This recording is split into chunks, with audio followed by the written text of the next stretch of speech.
So if we could have the chairs on the stage, we'll be closing our afternoon plenary today with a panel discussion.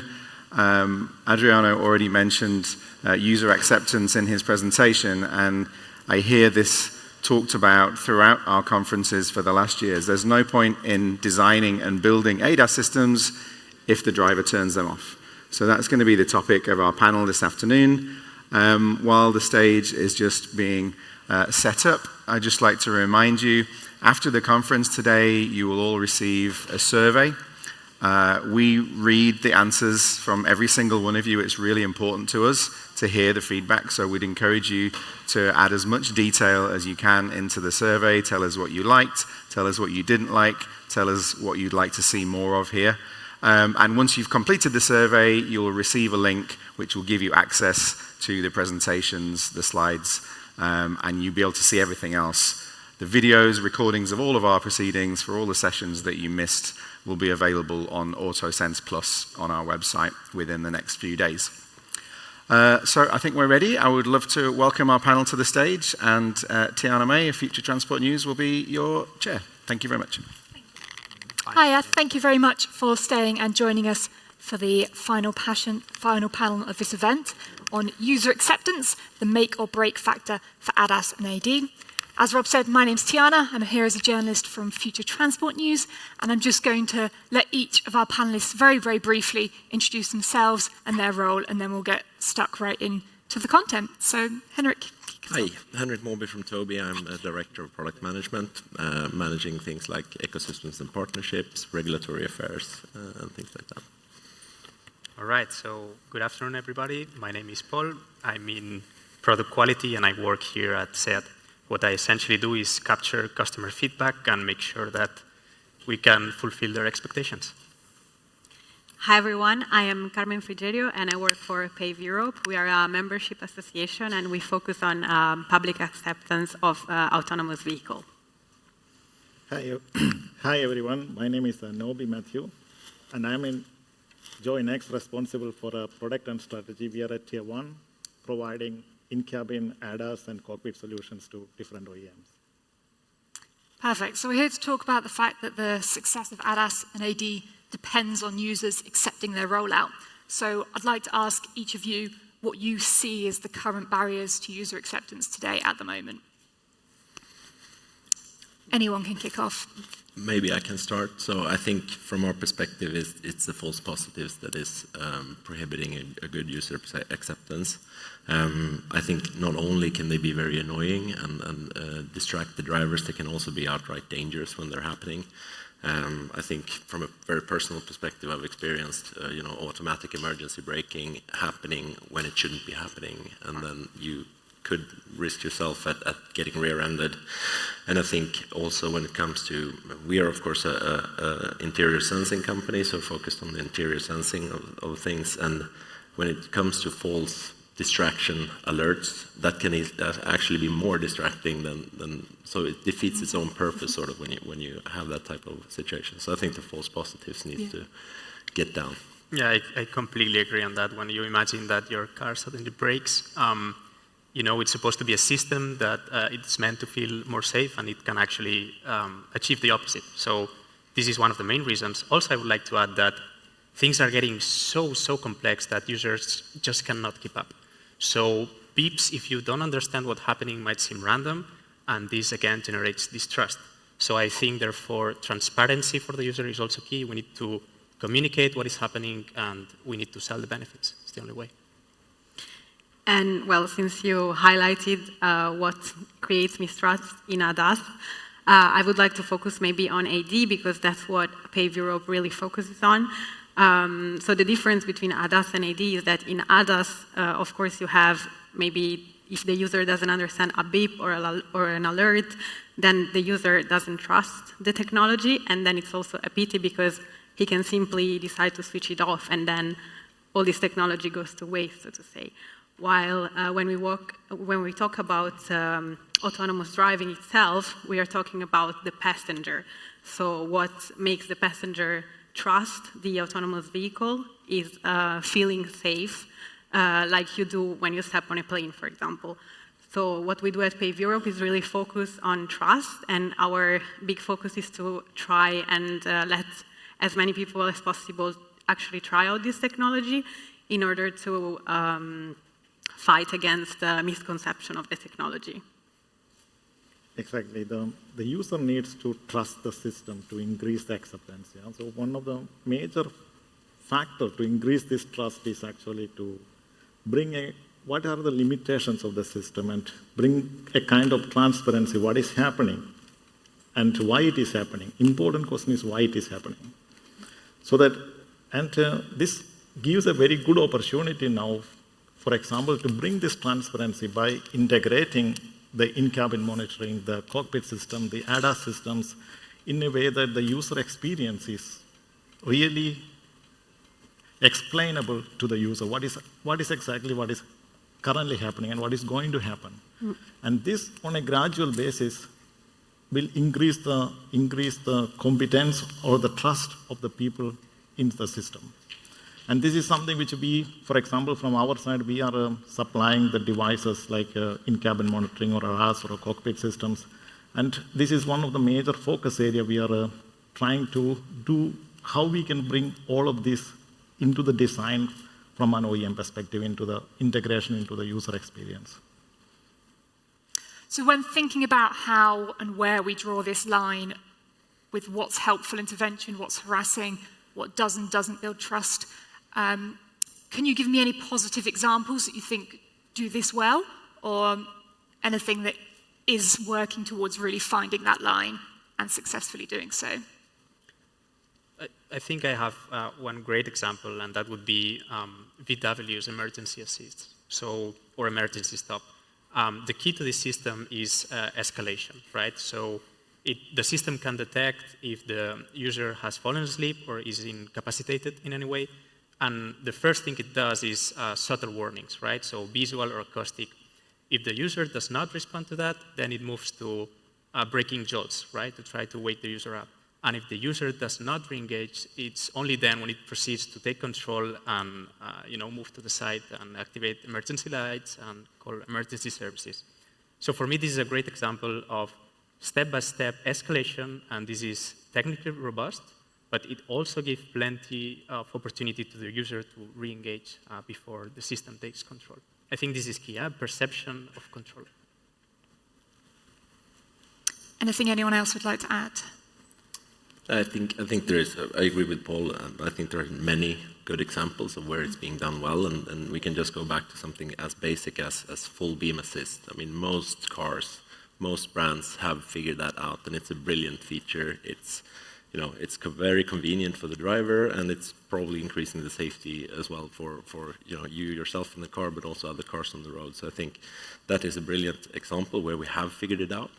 There are situations where it's not been figured out by OEMs fully, and that can be extremely annoying as well, and that would hurt the trust in, I think, more advanced features also. If you see that not even the full beam assist is working as it should, why should I trust the more advanced features that we are talking about now and that are coming? So I think to some extent also as an industry, we need to make sure we really nail the basics before we go into bring in more advanced features. And yeah.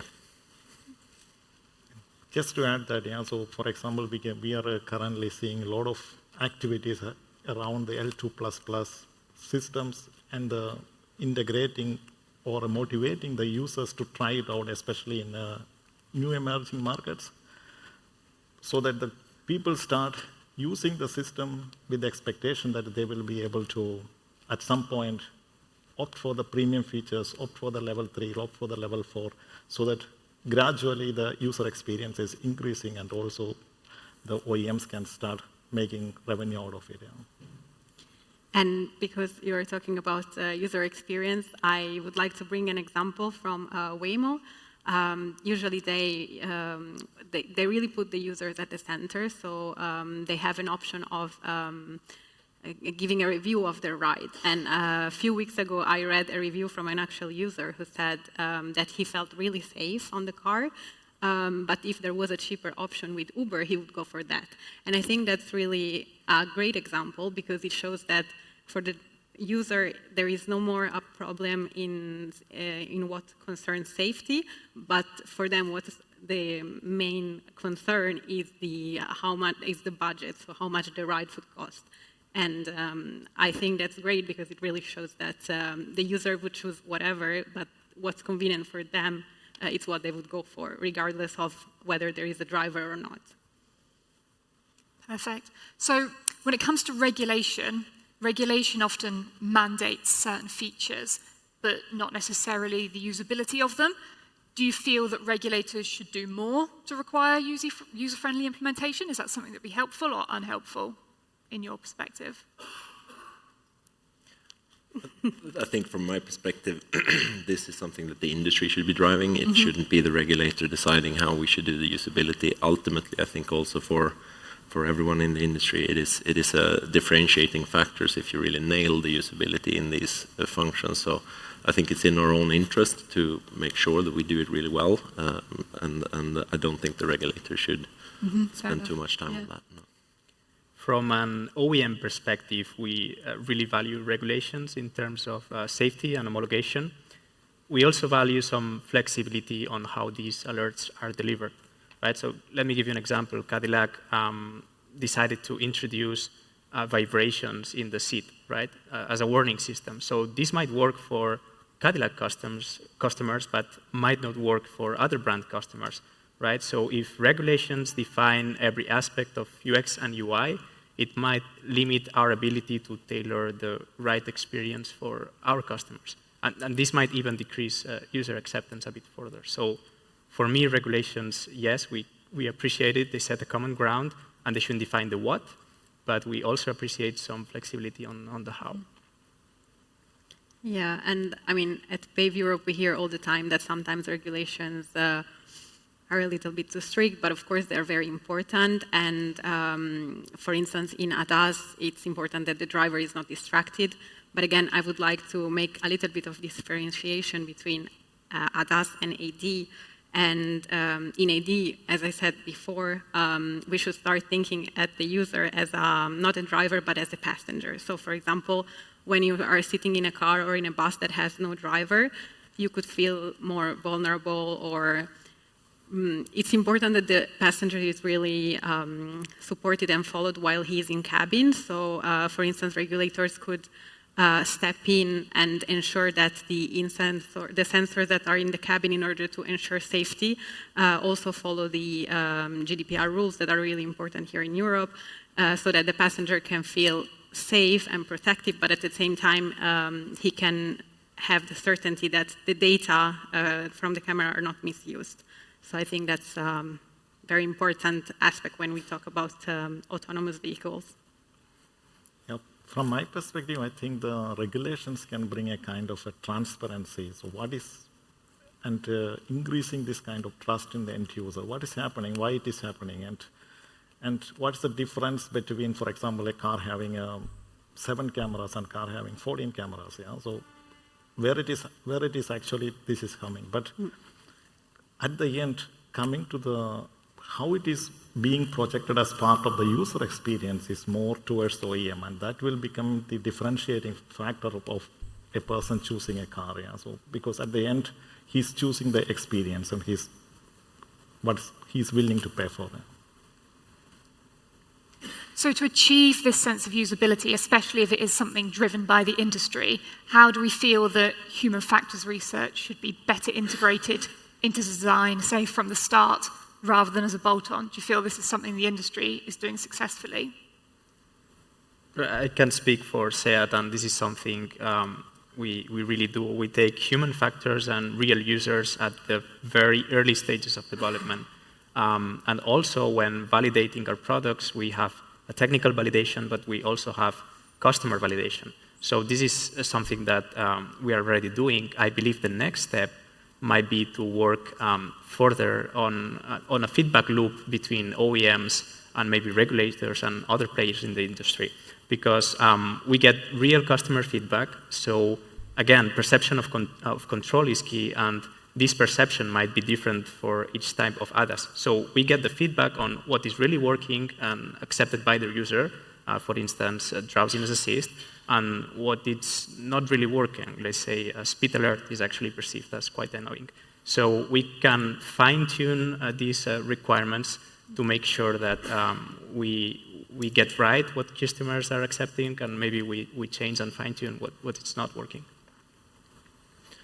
I think from a tier 2 perspective, I think we have seen many years, a long time, where we've tried to push out the technology a lot, and you know, we love our technology, but we are improving, I think, also on focusing more on the end user and really trying to get the end use case to be well balanced.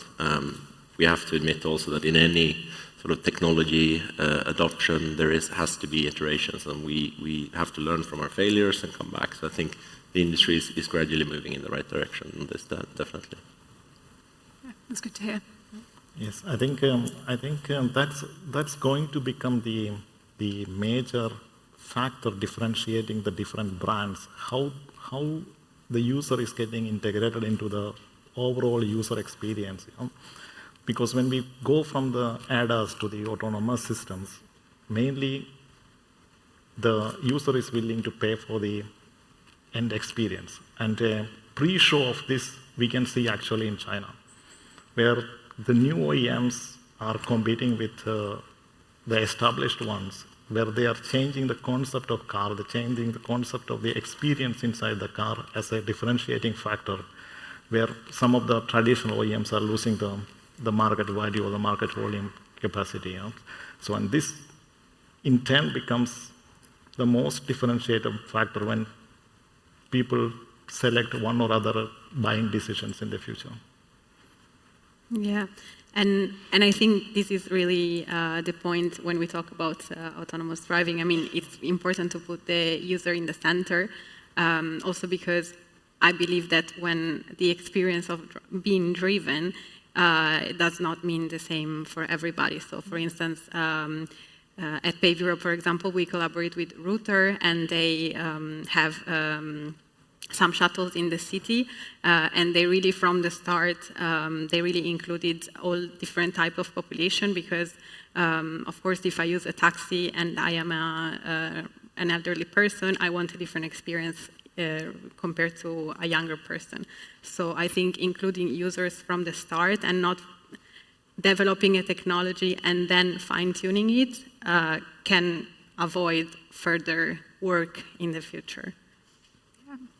You mentioned a use case from China, and obviously you've mentioned, you know, different people having different preferences. Are cultural differences something that are shaping user acceptability and something you're considering? Do drivers in Europe expect different systems than those in North America or Asia, or even within different countries in Europe? Is that a consideration? Maybe I can start quoting a new project we are part of. It's called Diversify CCAM, and it includes 12 different pilots across Europe. And the focus of the project is really about seeing how users' needs change across Europe. So one pilot is, for example, the island of Rhodes in Greece, and it's a quite remote island, but also it gets very crowded during the touristic season. So, you know, traffic managers and providers need to act in a certain way there. Another pilot is Barcelona, which is, of course, very different from the remote island, Greek island. So I believe that the key is not having like one-size-for-all solution, but really seeing what suits best to the different countries, even at a European level. I mean, it's a very diverse continent, and yeah. Yeah, I think I completely agree. The clear example here is that the same car can have different configurations depending on the region, and that, of course, is key to adapt to those, you know, necessities specifically for the region. And for instance, we for the moment are only focusing on Europe, right? But our research shows that American customers, for instance, are less prone to accepting car taking control, right? So you could not have the same solution here in Europe work in America. You need to adapt it to the region. from our perspective, we see quite different behavior from the Chinese market in terms of willingness to explore and test new features, and also the end user demand seems to be much higher for that type of explorative interior sensing features. And while I think Europe and the US and other Asian markets are more safety oriented. So the user accessibility and user acceptability isn't an issue so much? They've already accepted it? I think at least for some of the features, they seem to accept it and also demand it and want it. Okay. It's a key differentiating factor for some brands over there to have more exploratory features that we don't really see in the rest of the world.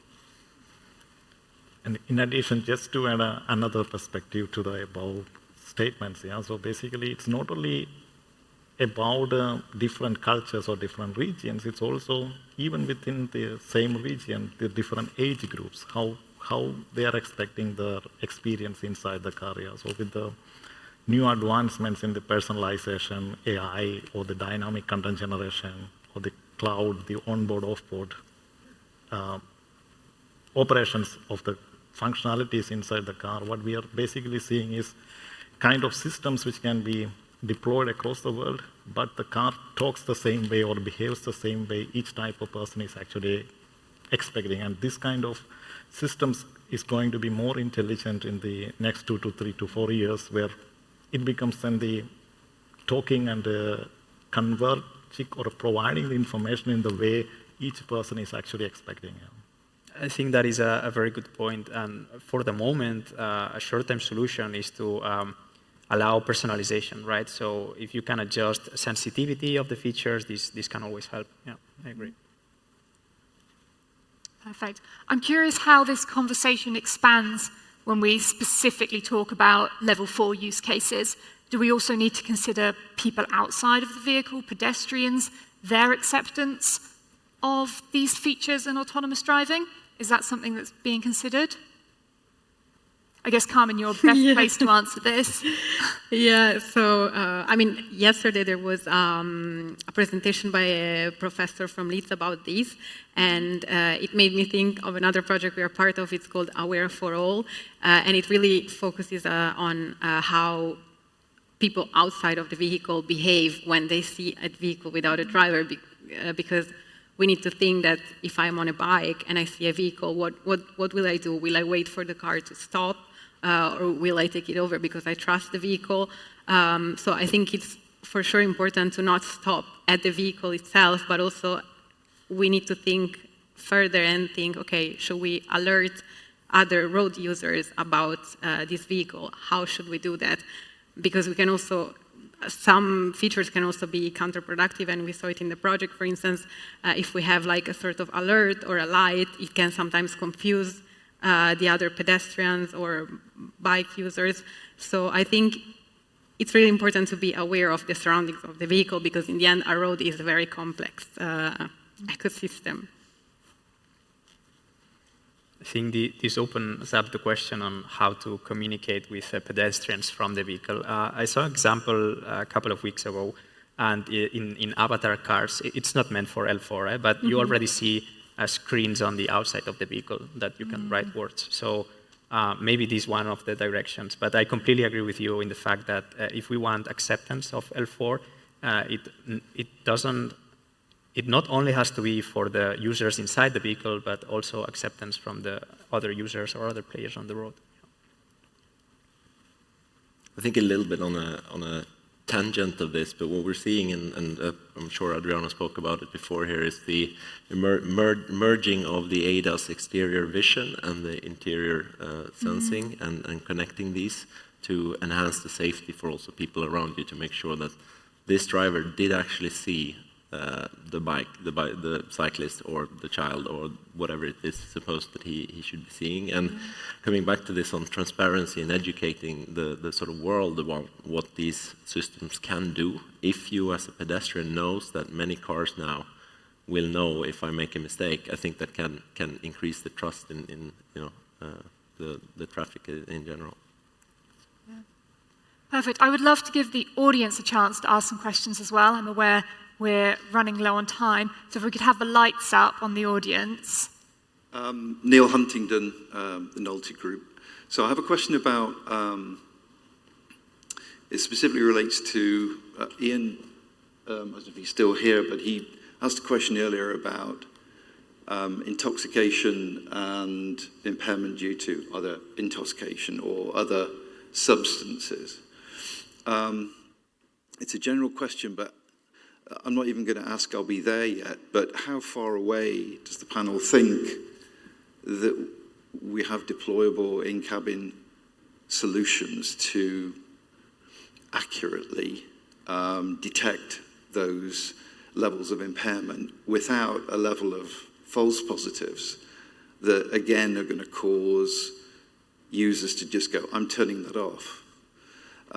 Because, for example, Henrik earlier talked about some of the simple things that we still haven't got right, and we still need to work on those before we launch into the future, so to speak. But it's a general question. Do you think we're there yet, and particularly in terms of those, impairment, detection of impairment due to whatever reason, whether it's alcohol or other substances? So I think from our perspective, it is a little bit depending on which sensor you include in that sort of scope of what we are allowed to use to enable this feature. I think we have seen deployments in the market of various systems that makes claims to be able to do this. Based on our insights, and I should not pretend like I have the full insight into the quality and the performance of all competitor systems, but based on our insights, we don't think that the state of art is really there yet for a good use case. I'm sure OEMs have a better overview on what type of performance is current state of the art. But we think there is still some way to go before you really enable that use case in a good way. Perfect. Any final questions? If not, please do thank our panelists and have a safe journey home.